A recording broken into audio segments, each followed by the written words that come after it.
Video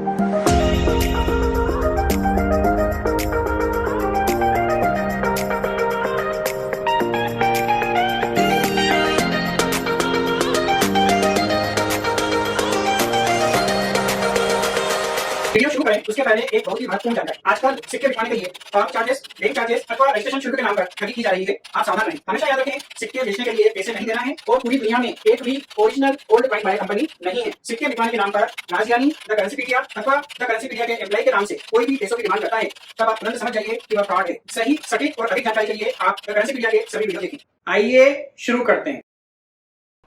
सत श्री अकाल दोस्तों, मेरा नाम है राजज्ञानी और आप देख रहे हैं देश का सबसे भरोसेमंद, विश्वसनीय, सच्चाई और ईमानदारी में नंबर 1, विश्व भर में ख्याति प्राप्त द करेंसीपीडिया। एक बार फिर से दिल से स्वागत है आप सभी का आपकी अपनी करेंसी की दुनिया द करेंसीपीडिया पर।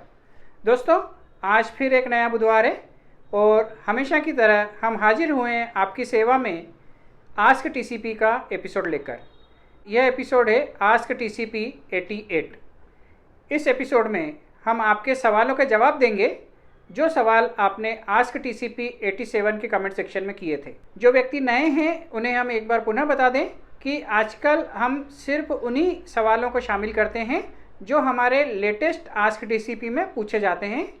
पूरे सवाल #आस्क टीसीपी के साथ आपका और आपके शहर का नाम लिखा हो, सिर्फ उन्हीं सवालों को हम लॉटरी में शामिल करते हैं। तो कृपया यदि आपको कोई सवाल पूछना हो तो हमारे लेटेस्ट आस्क टीसीपी में ही सवाल पूछा करें। पुराने आस्क टीसीपी के सवालों को फिलहाल हम लॉटरी में शामिल नहीं कर रहे हैं। आइए शुरू करते हैं।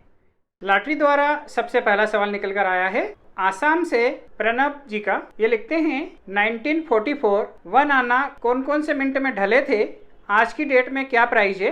Thanks sir. प्रणब सर, 1944 1 आना निकल और ब्रास की मिश्र धातु में ढाले जाते थे। इनका वजन होता था 3.88 ग्राम, साइज 20.50 mm। 1 आना के यह सिक्के कलकत्ता और बॉम्बे इन दोनों मिनटों द्वारा ढाले जाते थे। कलकत्ता में 9 मिनट मार्क होता था और बॉम्बे में डॉट बिलो डेट, ये जो डेट लिखी हुई है इसके नीचे डॉट होता था, तो यह बॉम्बे मिनट मार्क है। 1944 1 आना के ऐसे सभी सिक्के कॉमन कॉइन की कैटेगरी में आते हैं, फिर चाहे वह बॉम्बे मिंट द्वारा ढाले गए हों या कलकत्ता मिंट द्वारा। इनकी वर्तमान प्राइस चल रही है 5 रुपये से 50 रुपये तक।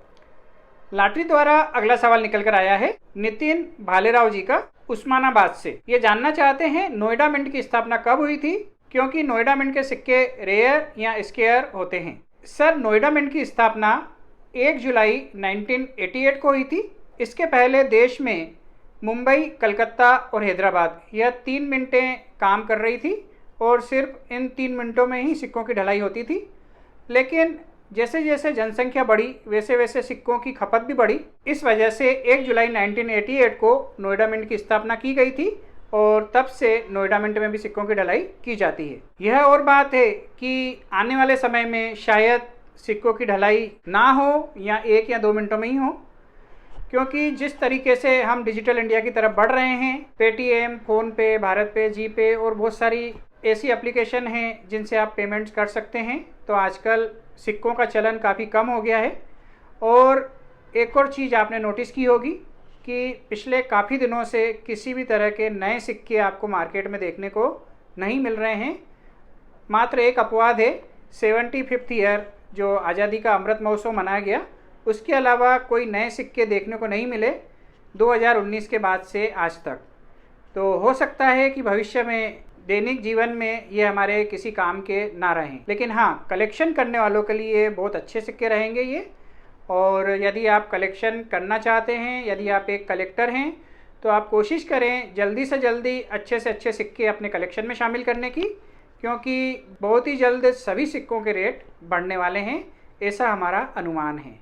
लॉटरी द्वारा अगला सवाल निकल कर आया है एमपी जबलपुर से कदीम शाह जी का। ये लिखते हैं मेरे पास एक गोल्ड कॉइन है, अच्छी कंडीशन में, मुगल जैसा। सर, इस कॉइन की वैल्यू जानना चाहता हूँ, आप चाहें तो मैं आपको व्हाट्सएप कर सकता हूँ। कदीम शाह जी, सोने के ऐसे बहुत से सिक्के हैं जिनकी वैल्यू बहुत ज़्यादा है, हज़ारों, लाखों और यहाँ तक करोड़ों में भी है, लेकिन बगैर देखे किसी भी सोने के सिक्के के बारे में हम या कोई और नहीं बता सकता कि उसकी वैल्यू क्या होगी। जैसा कि आपने लिखा है कि आप व्हाट्सएप करेंगे, लेकिन अभी तक हमें आपका व्हाट्सएप नहीं मिला है। जैसे ही हमें व्हाट्सएप मिलेगा हम कोशिश करेंगे आपको व्हाट्सएप पर ही रिप्लाई देने की, लेकिन फ़िलहाल के लिए आप उसे संभाल कर रखें, क्योंकि सोने के ऐसे सिक्के काफ़ी कीमती हो सकते हैं। लॉटरी द्वारा अगला सवाल निकल कर आया है इंदौर से दर्शिल जी का। ये लिखते हैं, मैं 13 ईयर का हूँ, कॉइन कलेक्शन करता हूँ। सर, मेरा क्वेश्चन है कि मेरे पास 5 rupees UNC coin Madan Mohan Malviya 150 जयंती कॉइन है, उसमें मिंट मार्क की जगह एम मार्क है 2011। दर्शिल जी, मदन मोहन मालवीय एक ऐसा सिक्का है जो जनरल सर्कुलेशन में और प्रूफ सेट और यूएनसी सेट में भी जारी हुए थे, लेकिन हमने ऐसा सुना भी है और ऐसा देखा भी गया है कि जनरल सर्कुलेशन में भी एम मिंट मार्क वाले कॉइन जारी कर दिए गए हैं। अब वो गलती से हुए हैं या जानबूझ के किए गए हैं, इसके बारे में पुख्ता जानकारी हमारे पास नहीं है, लेकिन हाँ, ऐसा हुआ है। मदन मोहन मालवीय वाले 5 रुपये के सिक्के में कई जगह एम मिंट मार्क वाले सिक्के भी जनरल सर्कुलेशन में चलते हुए पाए गए हैं। तो फिलहाल ऐसे सिक्कों की वैल्यू बहुत ज़्यादा नहीं है। 10 रुपये से 50 रुपये तक यूएनसी कंडीशन के ऐसे सिक्के की वैल्यू हो सकती है। पर हाँ, नोट कर लें राज की बात, मदन मोहन मालवीय के एम मिंट मार्क वाले जितने भी सिक्के हैं उनकी वैल्यू भविष्य में बढ़ने की संभावना नज़र आ रही है। तो यदि आपके पास यूएनसी कंडीशन के एम मिंट मार्क वाले सिक्के हों तो आप उन्हें ज़रूर संभाल कर रखें, आपको भविष्य में अच्छा खासा प्रॉफिट हो सकता है। लॉटरी द्वारा एक और सवाल इंदौर से ही निकल कर आया है अनीश पटेल जी का। ये लिखते हैं, मैं अनीश पटेल इंदौर से, बहुत अद्भुत जानकारी मिली। 200 रुपीज़ स्टार नोट 2017 की जानकारी भी मिल गई जो मुझे आम चलन से मिला था। मेरा सवाल, जितने भी क्रॉस कॉइन हैं सभी का क्रॉस 5 o'clock घुमा हुआ रहता है, लेकिन मेरे पास 1 रुपये 2005 हैदराबाद मिंट के कुछ सिक्के हैं जिनका क्रॉस बिल्कुल सीधा है। तो क्या यह डाई रोटेट एरर है और इनकी कीमत क्या है? जी हाँ अनीश पटेल जी, यह डाई रोटेशन एरर है, लेकिन ऐसे डाई रोटेशन वाले एरर की मार्केट वैल्यू की बात की जाए तो बहुत ज़्यादा मार्केट वैल्यू नहीं है। Depend on condition and demand ऐसे सिक्के 10 रुपये से 100 रुपये तक बिकते हुए देखे गए हैं। लॉटरी द्वारा अगला सवाल निकल कर आया है पीयूष जी का उज्जैन से। एक्चुअल में यह किसी कॉइन के ऊपर सवाल नहीं है, ये डायरेक्ट सवाल लिखा है इन्होंने, लेकिन मुझे अच्छा लगा और मुझे ऐसा लगा कि इसका जवाब देना चाहिए, इस वजह से इस कमेंट को मैंने शामिल कर लिया। इन्होंने लिखा है कि सर, आप इतना अच्छा काम करते हैं, लोगों को इतनी सही जानकारी देते हैं और सही मार्गदर्शन देते हैं, और आपकी वजह से कई भटके हुए लोग सही मार्ग पर आ गए और कॉइन कलेक्टर बन गए और उनकी कई बुरी आदतें छूट गई। फिर भी कुछ लोग आपको गलत क्यों समझते हैं और क्यों बोलते हैं? और आजकल किसी एग्जीबिशन में जाने पर आपका नाम लेने पर दुकानदार क्यों घबरा जाते हैं? पीयूष जी, बहुत ही अच्छा सवाल है आपका, शुक्रिया, मेहरबानी और धन्यवाद। आपने लिखा है कि हम अच्छा काम कर रहे हैं, तो यह हमें तो नहीं पता कि हम काम अच्छा कर रहे हैं या बुरा कर रहे हैं। हम तो बस काम कर रहे हैं, दिल से कर रहे हैं, मन लगा के कर रहे हैं, और हम इसी उम्मीद के साथ काम कर रहे हैं कि आप सभी लोग वीडियो देखते हैं और कई ऐसे लोग हैं जिनके पास बहुत रेयर वैल्यूएबल सिक्के हैं और उन्हें जानकारी नहीं है, तो हम हमारी तरफ से उन्हें जानकारी दे पाएँ। सच बात है, कई लोगों की लाइफ चेंज हुई है। हम बेंगलोर एग्जीबिशन में गए थे, वहाँ पे भी हमें कुछ लोग मिले थे जिनकी बरसों पुरानी शराब की लत, जुए की लत, सट्टे की लत छूट गई, और उन्होंने हमें इंटरव्यू भी दिया। उन्होंने कैमरे के आगे आकर बोला कि हाँ, हमें करेंसीपीडिया के वीडियो देखने से बहुत फ़ायदा हुआ और हमारी लाइफ चेंज हो गई। और ऐसे एक नहीं, कई उदाहरण हैं। लेकिन जैसा कि आपने लिखा है कि आजकल कुछ लोग मुझे गलत समझते हैं या गलत बोलते हैं, या मेरा नाम लेने पर किसी भी एग्जीबिशन में जाने पर वहाँ के दुकानदार घबरा जाते हैं। तो सही बात है, वहाँ के दुकानदार घबरा जाते हैं, कमेटी मेंबर भी थोड़े घबरा जाते हैं, क्योंकि पिछले काफ़ी सालों से जो फ्रॉड और ठगेरे टाइप के दुकानदार थे। हर दुकानदार बुरा नहीं है, लेकिन एक मछली पूरे तालाब को गंदा कर देती है, ऐसी कहावत है। उसी तरीके से कॉइन एग्जीबिशन ऑर्गेनाइज़र को भी अब ध्यान देने की ज़रूरत है कि कौन से ऐसे दुकानदार हैं जो स्टॉल लेकर आपकी एग्जीबिशन में आते हैं और लोगों के साथ छल कपट करने की कोशिश करते हैं। मैं नाम नहीं बताऊंगा, लेकिन मेरे पास ऐसे प्रूफ हैं कि एग्जीबिशन हॉल में भी लोगों के साथ कभी कभी बेईमानी करने की कोशिश की जाती है। ब्रिटिश नोट डुप्लीकेट पकड़ाया गया था, वहाँ पर भी मैंने एक्शन लिया था और सामने वाले के पैसे वापस दिलवाए थे। ऐसे ही एक व्यक्ति ने ब्रिटिश सिल्वर कॉइन डुप्लीकेट पकड़ाए थे किसी कस्टमर को, उसका भी केस मैंने सॉल्व करवाया था। और 1957 और 1959 के 50 पैसे किसी व्यक्ति ने किसी भोले वाले व्यक्ति से बहुत ही कम रेट में ले लिए थे, उसमें भी मैंने मदद करवाई थी। मुझे उन सब की दुआएं मिलती है और उन सब का प्यार भी मिलता है। और मेरे नाम से सिर्फ वही दुकानदार चमक रहे हैं, घबरा रहे हैं, डर रहे हैं जिनके मन में छल कपट या लालच है। तो उनका छल कपट बंद हो गया, उनके मन में जो लालच है वो लालच पूरी नहीं हो पा रही है, क्योंकि अब लोग जागरूक हो गए। करेंसीपीडिया के सब्सक्राइबर्स को आप बेवकूफ़ नहीं बना सकते। इस वजह से कुछ दुकानदार मेरे से घबराते हैं, लेकिन जितने भी ईमानदार दुकानदार हैं वह सब मुझे सपोर्ट करते हैं। कुछ सामने आके करते हैं, कुछ पर्दे के पीछे से करते हैं, लेकिन मेरे पास बहुत से दुकानदारों का सपोर्ट है। बहुत सी ऐसी कॉइन ऑर्गेनाइजेशन कमेटियां हैं जिनका मुझे सपोर्ट है। इस वजह से मैं यह काम कर रहा हूं और पूरी ईमानदारी से कर पा रहा हूं। और आपका प्यार भी लगातार मिलता रहा तो मैं ऐसे ही काम करता रहूँगा। और हम निवेदन करते हैं उन सभी ऐसे दुकानदारों से जिनके मन में छल कपट या लालच है, या जो मुझे बुरा समझते हैं, बुरा बोलते हैं, तो आपसे निवेदन है आप कम से कम एक बार मेरा कोई भी वीडियो पूरा शुरू से अंत तक देखें। यदि आपको उसमें एक वाक्य भी गलत मिले तो मैं आपका गुनाहगार हूँ, लेकिन बिना देखे सुनी सुनाई बातों पर यदि आप बोलने लग जाएंगे कि राजज्ञानी चोर है, फ्रॉड है, धोखेबाज है, तो यह गलत है। ऐसा नहीं करना चाहिए।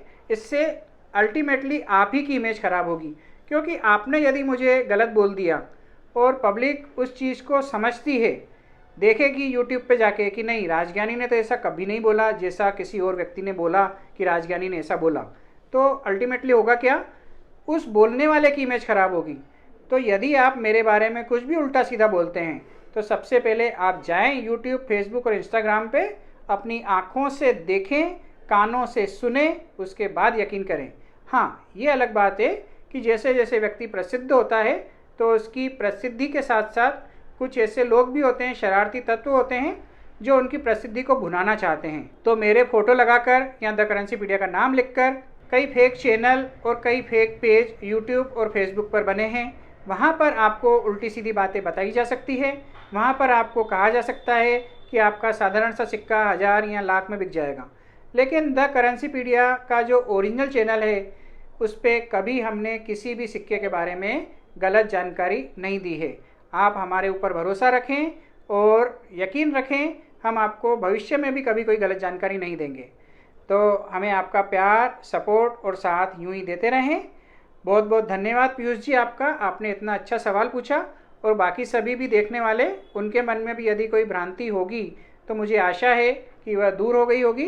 राजज्ञानी के ऊपर आप 100% भरोसा कर सकते हैं। और इस वीडियो का आखिरी सवाल निकल कर आया है बाबूदीन अंसारी जी का। ये लिखते हैं, नमस्कार sir, my name is Babudin Ansari from Surat. Sir, मेरे पास 1884 का 2 आना सिल्वर कॉइन है, इसका क्या प्राइस है? प्लीज़ सर, बहुत बार पूछ चुका हूँ, इस बार बता दें, थैंक्स। बाबूदीन अंसारी जी, हम क्षमा चाहते हैं आपसे, आप एक ही सवाल को कई बार पूछ चुके हैं, लेकिन हम भी मजबूर हैं। जैसा कि आपको पता है, हम हर सवाल लॉटरी द्वारा चयनित होने के बाद ही शामिल करते हैं। इससे पहले आपका सवाल लॉटरी द्वारा चयनित नहीं हुआ था तो हम आपके सवाल को शामिल नहीं कर पाए थे, लेकिन आज आपका सवाल चयनित हो चुका है तो हम आज आपको इसका जवाब दे देते हैं। 1884 में 2 आना के यह कॉइन सिल्वर की धातु में ढाले जाते थे। इनका वजन होता था 1.46 ग्राम, शेप सर्कुलर। 1884 में यह सिक्के बॉम्बे और कलकत्ता मिंटो द्वारा ढाले गए थे। और बॉम्बे और कलकत्ता मिंटो द्वारा ढाले गए 2 आना के यह दोनों ही कॉइन स्क्वेयर्स कॉइन की कैटेगरी में आते हैं। और ऐसे सिक्कों की वर्तमान प्राइस डिपेंड करती है डिमांड एंड सप्लाई पर।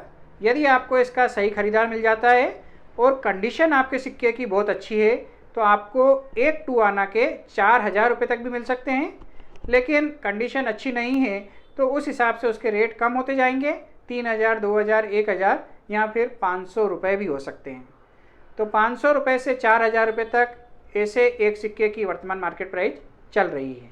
हमें आशा है आपको हमारा आज का यह आस्क टीसीपी एपिसोड अच्छा लगा होगा। यदि आपके मन में भी कोई सवाल हो तो आप हमें लिख भेजें लेटेस्ट आस्क टीसीपी के कमेंट सेक्शन में। #AskTCP, आपका नाम, आपके शहर का नाम और पूरा सवाल। हम कोशिश करेंगे ज़्यादा से ज़्यादा सवालों को हम अगले आस्क टीसीपी में शामिल कर पाएँ और आपके सवाल का भी जवाब दे पाएँ। आज के लिए बस इतना ही। बहुत ही जल्द फिर मिलते हैं एक नए रोचक, अद्भुत, विज्ञानवर्धक वीडियो के साथ। तब तक के लिए आप अपना बहुत ज़्यादा ख्याल रखिएगा, आपके अपनों के लिए, हमारे लिए, देश के लिए और दुनिया के लिए। और हाँ, मुस्कुराते रहिएगा क्योंकि आप कैमरे की नज़र में हैं और ईश्वर आपको देख रहे हैं। जय हिंद, जय भारत।